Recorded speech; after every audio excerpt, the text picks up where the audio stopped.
प्रीति एक साधारण सी लड़की, लेकिन सपनों से भरा दिल। छोटे से गांव में पली बड़ी, जहां उसने हमेशा यही सीखा, लड़कियों की जिंदगी शादी के बाद ही शुरू होती है। उसकी शादी शहर के एक अच्छे परिवार में हुई। सबने कहा प्रीति बहुत खुश रहेगी, लेकिन सच्चाई कुछ और ही थी।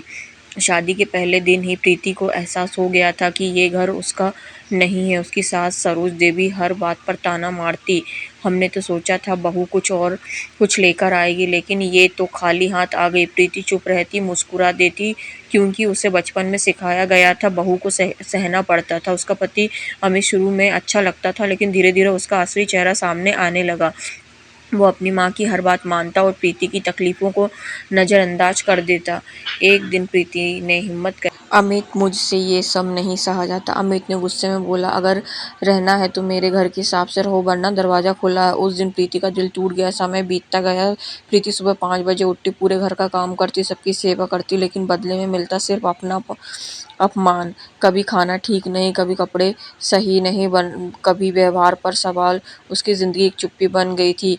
फिर एक दिन प्रीति को पता चला कि वो माँ बनने वाली है। उसने सोचा अब सब बदल जाएगा, अब शायद मुझे प्यार भी मिलेगा। लेकिन जब ये बात घर में पता चली तो सास बोली, देखना अगर लड़का हुआ तो ठीक, वरना। प्रीति का दिल कांप गया।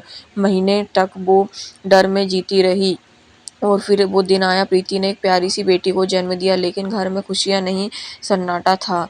सास ने मुंह फेर लिया, अमित ने भी कोई खुशी नहीं दिखाई। उस रात प्रीति अपनी बच्ची को सीने से लगाकर रो रही थी। उसने धीरे से कहा, तू मेरी ताकत बनेगी, मैं तुझे कमजोर नहीं बनने दूंगी। दिन बीतते गए। अब प्रीति के साथ साथ उसकी बेटी को भी ताने मिलने लगे, लड़कियां बोझ होती है, इसका क्या फायदा। लेकिन प्रीति अब बदल रही थी। उसने चुप्पी धीरे धीरे आवाज बन रही थी। एक दिन अमित ने गुस्से में प्रीति पर हाथ उठा लिया। बस उस दिन सब बदल गया। प्रीति ने पहली बार उसका हाथ पकड़ लिया और कहा, बस अब और नहीं। पूरा घर सन्न रह गया। उस रात प्रीति ने एक बड़ा फैसला लिया। वो अपनी बेटी को लेकर घर छोड़ गई, बिना पैसे, बिना सहारे, लेकिन हिम्मत के साथ। शुरुआत बहुत मुश्किल थी। किराए का छोटा सा कमरा, नौकरी की तलाश, लोगों की बातें, लेकिन प्रीति ने हार नहीं मानी। उसने एक स्कूल में काम शुरू किया, धीरे धीरे अपनी जिंदगी को फिर से बनाया। साल बीत गए। उसकी बेटी अब बड़ी हो चुकी थी, होशियार, आत्मविश्वासी और मजबूत। एक दिन उसी शहर में एक बड़ा कार्यक्रम था, जहाँ प्रीति की बेटी को बेस्ट स्टूडेंट का अवार्ड मिलने वाला था। स्टेज पर खड़ी होकर उसने कहा, आज मैं जो भी हूँ अपनी माँ की वजह से हूँ। प्रीति की आंखों में आंसू थे, लेकिन इस बार ये आंसू दर्द के नहीं, गर्व के थे। उसी भीड़ में अमित और उसकी माँ भी खड़े थे।